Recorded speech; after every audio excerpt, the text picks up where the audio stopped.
இரவு உணவு பிறகு ஃப்ரூட்ஸ் எடுத்துக்கிறத வந்து எப்படி எடுத்துக்கணும்னா, நீங்கள் 7 மணிக்கு நீங்கள் சாப்பிட்டுட்டீங்க அப்படின்னு சொன்னால் ஒரு 10 மணி போல் கண்டிப்பாக நீங்கள் ஃப்ரூட்ஸ் எடுத்துக்கலாம்.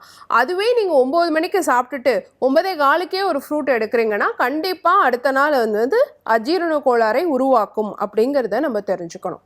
ஸோ அதே மாதிரி அதிக புரத உணவுகளோட பழங்கள் சேர்த்து சாப்பிட்றது, உதாரணத்துக்கு நிறைய சுண்டல் சாப்பிட்டு ஒரு ஃப்ரூட் சாப்பிட்றது. அதே மாதிரி அதிக கொழுப்பு சத்துள்ள உணவுகளோட பழங்களை கலந்து சாப்பிட்றது, உதாரணத்துக்கு ஒரு அசைவம் ஏதாவது ஒன்று சாப்பிட்டுட்டு நல்லா மட்டன் சாப்பிட்டுட்டு அது கூட ஒரு ஃப்ரூட் சாப்பிட்றது. இந்த மாதிரி பண்ணுறது தவறான ஒரு உணவு முறை. ஸோ பழங்கள் எடுக்கிற முறை அப்படிங்கிறது கண்டிப்பாக காலை வெறும் வயிற்றில் எந்த விதத்தில் பார்த்தாலும் வெறும் வயிற்றில் சாப்பிடுவது தான் ஆரோக்கியமான ஒரு முறையாகவும், அதே மாதிரி ஃப்ரூட்ஸ் எடுக்கும் பொழுது நீங்கள் வந்து அதை வந்து கட் ஃப்ரூட்ஸாக சாப்பிட்றது ரொம்ப முக்கியம். ஏன்னா அதில் இருக்கக்கூடிய முழுமையான நார்ச்சத்து நமக்கு கிடைக்கும்.